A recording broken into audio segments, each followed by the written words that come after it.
புற்றுநோய் பற்றின ஒரு ஃபுல் டீட்டெயில்ஸையும் உங்கள் கூட ஷேர் பண்ணிக்க போகிறேன்.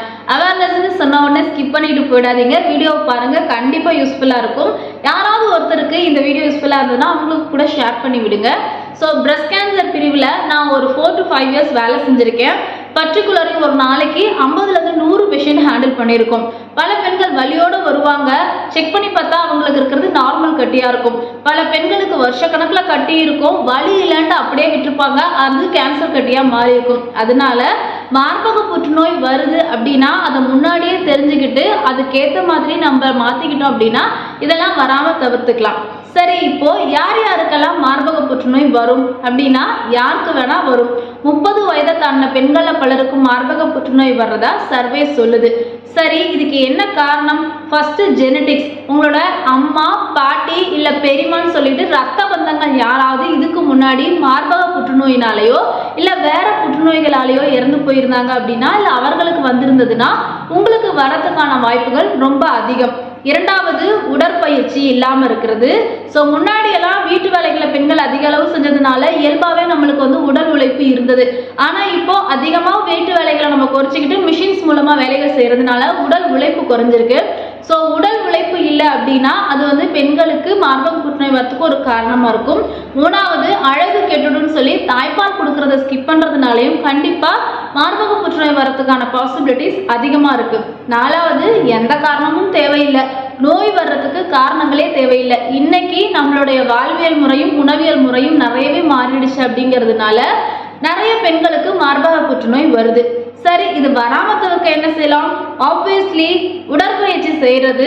நிறைய உடற்பயிற்சிகளை செய்யுங்கனாலே நல்ல உங்க உடல் ஆரோக்கியமா இருந்தா எந்த நோயும் வராது. இரண்டாவது, உணவு கட்டுப்பாடு.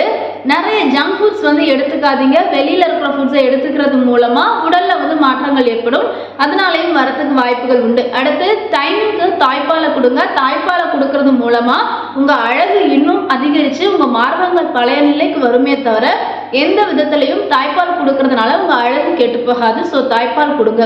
அடுத்து, பர்டிகுலரா உங்க ஃபேமிலியில ரத்த பந்தத்துல யாருக்காவது ஏற்கனவே மார்பக புற்றுநோய் இருந்தது அப்படின்னா நீங்க இன்னும் கொஞ்சம் கேர்ஃபுல்லா வருஷத்துக்கு ஒரு தடவை மார்பக புற்றுநோய் பரிசோதனை செஞ்சுக்கிறதோட உங்களுக்கு உடற்பயிற்சி, உணவியல் முறைன்னு எல்லாத்துலேயும் எக்ஸ்ட்ரா கேர் கொடுத்தீங்க அப்படின்னா உங்களுக்கு மார்பக புற்றுநோய் வர்றதை ஆரம்பத்திலேயே தவிர்த்திட முடியும். சரி, எனக்கு வந்துருச்சு, இப்போ நான் என்ன செய்யறது அப்படின்னா ஃபர்ஸ்ட் பயப்படாதீங்க. ஸோ பயம் வந்துட்டாலே நம்ம நோயிலிருந்து மீள்றது ரொம்ப கஷ்டமாயிரும். அதனால ஃபர்ஸ்ட் பயப்படாமல் தைரியமாக இருங்க. ரெண்டாவது விஷயம், நீங்கள் மருத்துவரை பாருங்க. ஸோ மருத்துவரை, லேடி டாக்டர்ஸை பார்க்கும்போது அவங்க உங்களுக்கு மேமோகிராம் டெஸ்ட்டுக்கு சஜஸ்ட் பண்ணுவாங்க. மார்பக புற்றுநோய் பரிசோதனை செஞ்சத பிறகு உங்கள் மார்பகங்களில் கட்டி இருந்துச்சு அப்படின்னா அந்த கட்டியை பயாப்சி டெஸ்ட்டுக்கு அனுப்புவாங்க. பயாப்சி டெஸ்ட்டில் இது என்ன விதமான கட்டி, எவ்வளவு தூரத்துக்கு வளர்ந்துருக்குன்றதை செக் பண்ணுவாங்க. அதை வச்சு ஸ்டேஜ் 1, 2, 3ன்னு ஃபைண்ட் அவுட் பண்ணுவாங்க. ஒருவேளை இது ஸ்டேஜ் 1, 2, 3 வரைக்கும் இருந்தது அப்படின்னா இனிஷியல் ஸ்டேஜில் தான் இருக்குது. கண்டிப்பாக இதை சர்ஜரி மூலமாகவோ இல்லை மருந்து மாத்திரைகள் மூலமாகவோ சரி பண்ண முடியும். அதையும் தாண்டி போயிடுச்சு அப்படின்னாலும் அதையும் காப்பாற்றுறதுக்கான வழிகள் இருக்குது. பட் பாசிபிலிட்டிஸ் கொஞ்சம் கம்மியாக தான் இருக்குது அப்படின்னு சொல்லலாம். சரி, பட் பயப்பட வேண்டாம். அதே நேரத்தில் நீங்கள் ஒருவேளை மார்பக புற்றுநோயில் பாதிக்கப்பட்டிருந்தீங்க அப்படின்னா தொடர்ந்து சிகிச்சைகள் எடுத்துக்கிறது மூலமாக உங்களால் நார்மலான லைஃப்பை லீட் பண்ண முடியும். ஸோ ஏற்கனவே நான் சேனல் ஷார்ட்ஸில் செல்ஃபாக வீட்லேயே எப்படி நம்ம மார்பகங்களை பரிசோதிச்சுக்கலான்னு சேனலில் அப்லோட் பண்ணியிருக்கேன். லிங்க் வேணால் கீழே கொடுக்குற, போய் செக் பண்ணி பாருங்கள். ஸோ அதை வச்சு ஒவ்வொரு பெண்களும் வீட்லேயே செல்ஃபாக உங்கள் மார்பகங்களை பரிசோதிச்சுக்கிட்டீங்க அப்படின்னா நமக்கு கட்டி மார்பகங்கள் இருக்கா இல்லையான்னு நம்மளால் தெரிஞ்சுக்க முடியும். அதுக்கு பிறகு நீங்கள் ஒரு வேளை கட்டி இருந்ததுன்னா ஹாஸ்பிட்டலில் போய் செக் பண்ணி பார்க்குறது மூலமாக மேற்கொண்டு ஃபர்தரான ட்ரீட்மெண்ட்ஸ் எடுக்கிறது மூலமாகவும் இதுலேருந்து வெளியில் வர முடியும். ஸோ என்னால் முடிஞ்ச அளவுக்கு உங்களுக்கு அவேர்னஸ் கொடுத்துருப்பேன்னு நினைக்கிறேன். இந்த வீடியோ உங்களுக்கு யூஸ்ஃபுல்லாக இருந்தது அப்படின்னா மறக்காமல் சேனலுக்கு சப்ஸ்கிரைப் பண்ணி உங்கள் ஃப்ரெண்ட்ஸ்க்கும் ஷேர் பண்ணுங்கள்.